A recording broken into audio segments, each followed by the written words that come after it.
In today's video, I'm going to teach you how to set up objects and records in Attio. We'll start from the Attio homepage. From there, open your profile menu and click Account Settings. Inside the Settings area, type in and select Data. In Attio, the Data section is where you define the structure behind your workspace. This is where you manage the information your team will store, organize, and use later. Think of it as the foundation that supports your records, views, and workflows. Next, go to Objects and click New Custom Object. Objects in Attio are the categories that hold your data. They're similar to custom data types, and each object represents a group of records you want to track.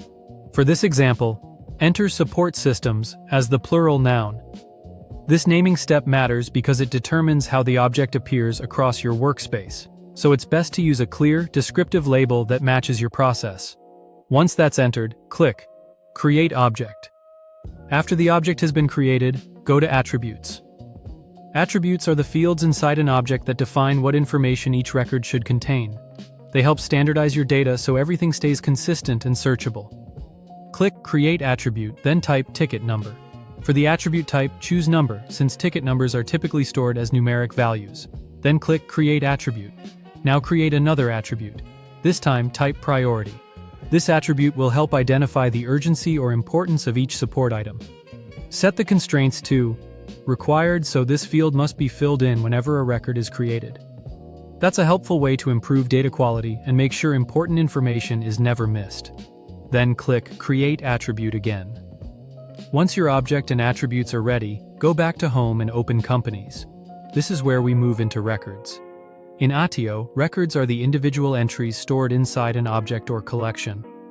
If objects are the structure, records are the actual items you work with every day. For this example, click Import CSV. You can add a record manually, but importing a CSV is a faster option when you already have existing data. Click, choose a CSV file, select your file, and then click Next. On the mapping screen, match your attributes carefully. This step tells Attio which column from your file should connect to each field in the system, so it's important to review everything before moving forward. When the mapping looks correct, click Continue, then click Continue again. After that, click Start Import, and on the final confirmation screen, click Start Import one more time. And that's it.